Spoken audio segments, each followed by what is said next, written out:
안녕하세요. 비디오 리터러시 생명교육입니다. 아바타라는 영화를 좀 소개해 드리려고 합니다. 어제 그냥 우연히 제가 이 영화를 봤는데, 이 영화 보면서 제임스 카메론 감독이 자신의 어떤 영화적 세계관을 여기서 이제 집대성하는구나, 이런 느낌을 좀 강하게 받았어요. 1984년에 개봉된 이 터미네이터 시리즈부터 시작된 이분 영화의 어떤 독특한 세계관이 있거든요. 저는 이 영화를 보면서 그걸 아주 강하게 느꼈습니다. 요새 시네마틱 유니버스라는 말을 많이 사용하는데, 이 카메론 감독이 이제 자신의 어떤 시네마틱 유니버스 안에다가 이 세상에 필요한 소중한 가치를 완성해서 다 집약시켜서 우리에게 보여줄 작정인가 보다, 이런 생각이 좀 많이 들었거든요. 결론부터 제가 좀 말씀을 드리면, 페미니즘에 대한 문화적인 비판과 어떤 대안이 이 영화 안에 아주 감성적으로 잘 담겨 있다라는 뜻입니다.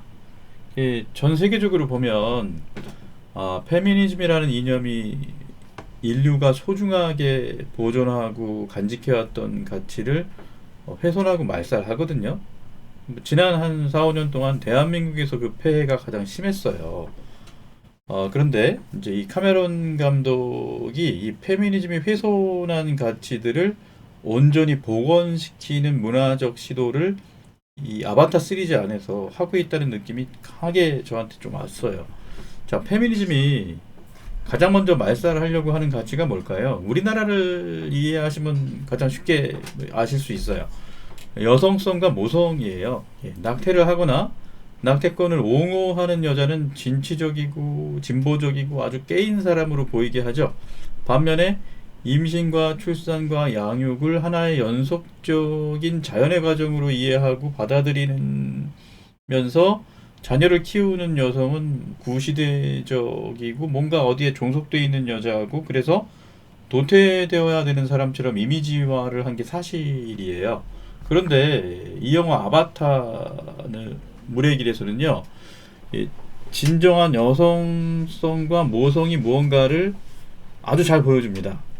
이 어머니가 자기 아기를 돌볼 때에는 지극히 부드러워요. 이때 여자는 천사입니다. 근데 또 여성이 자기 아이들을 외부의 위험에서 보호할 때는 지극히 강렬해요. 이때는 여자가 전사가 됩니다. 스토리 내용을 스포하지 않겠습니다. 대략적으로만 제가 말씀드릴게요. 그리고 이 페미니즘은 또 부성성과 남성성, 특히 아버지됨을 말살하거든요. 한국 같은 경우에 아주 전형적인데, 남성을 그냥 잠재적 범죄자 취급을 하면서 아버지라는 존재 자체를 혐오하게 만들어 버려요. 한국에서 이게 아주 특히 심합니다. 아버지를 아버지라고 안 부르죠. 아버지를 애비충이라고 이제 부르는데, 그 옛날 홍길동이 와서 보면 기절할 일이죠. 근데 이 영화 아바타 물의 길에서는 아버지란 무엇인가, 아버지란 어떤 존재인가를 아주 감성적으로 잘 보여줘요. 훌륭한 영화입니다. 그리고 또 페미니즘은 남녀가 함께 혼인을 통해서 이루는 가정을 고정관념 내지는 이성애자들이 만들어낸 문화적 편견이라고 규정하거든요. 그런데 이 영화 아바타 물의 길에서는요, 남녀가 사랑으로 결합해서 자녀를 낳고 또 그 자녀를 품는 가정이 자녀에게 얼마나 소중한 공간인가를 심리적이고 영적인 차원에서 잘 표현을 했습니다.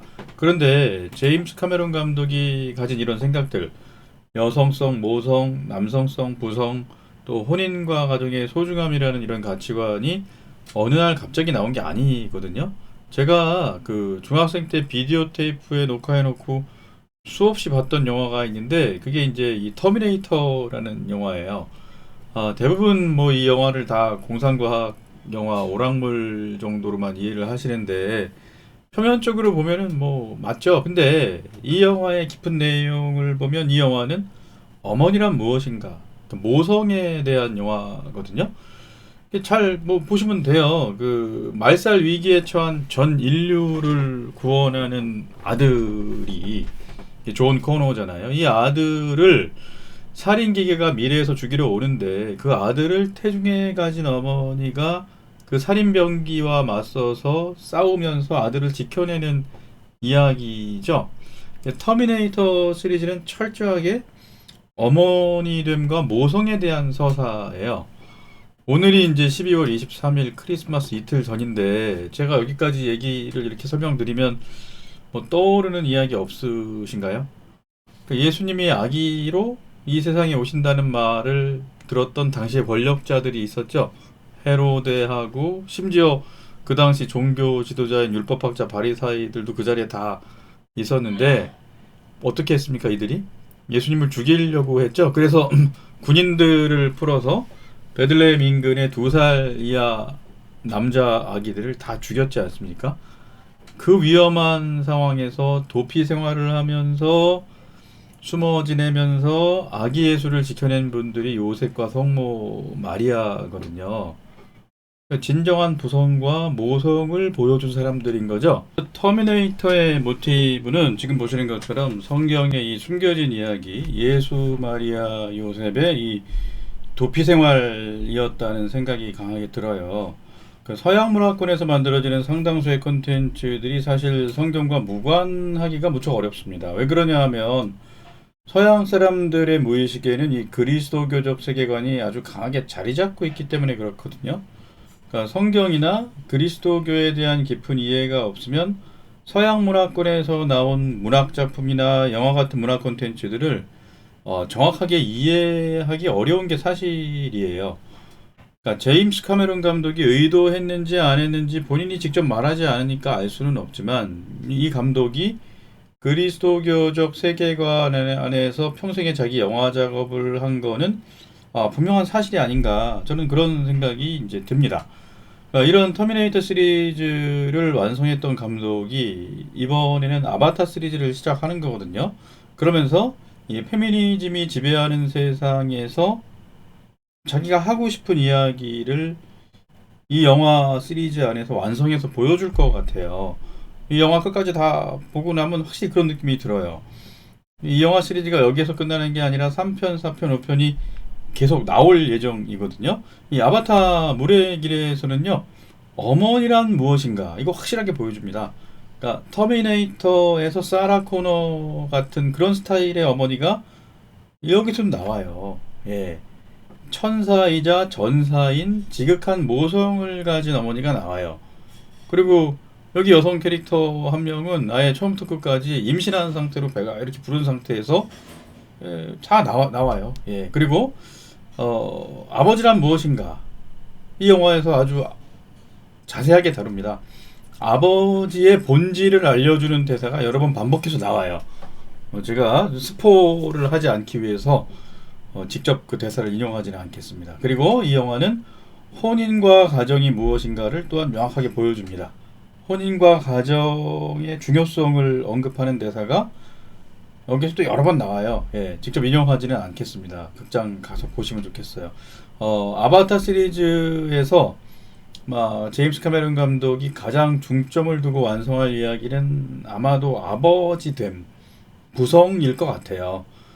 조금 스포를 하자면 아주 그냥 폭력성과 공격성만 남은 아버지, 그냥 동물적 남성이 있는데 그냥 그 남성이 죽도록 내버려둬도 되는데 감독이 살려놓더라고요. 그래서 이 동물적 남성성만 있는 그 남자와 진정한 아버지가 3편, 4편, 5편에서 대결을 할 것 같아요.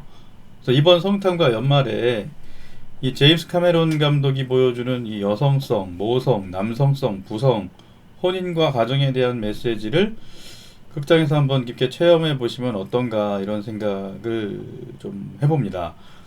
어린이 청소년 자녀가 있으신 부모님들은 자녀와 이 영화를 한번 보시면 좋을 것 같아요. 그래서 영화 보고 나서 대화도 한번 나눠보시면 그게 가정에서 이루어질 수 있는 중요한 성교육이고 생명교육이 될 거라고 생각하거든요. 그리고 또 특히 남자 청소년들한테 성교육을 해줄 때는요, 이 영화를 교육적으로 잘 활용해야 될 필요가 있지 않나 그런 생각을 합니다. 내일 모레면 성탄인데 예, 아마 이 제임스 카메론 감독이 온 세상 사람들에게 이 중요한 메시지로 성탄 선물을 준 게 아닌가 뭐 그런 생각을 해봅니다. 오늘 여기까지 말씀드리겠습니다. 감사합니다.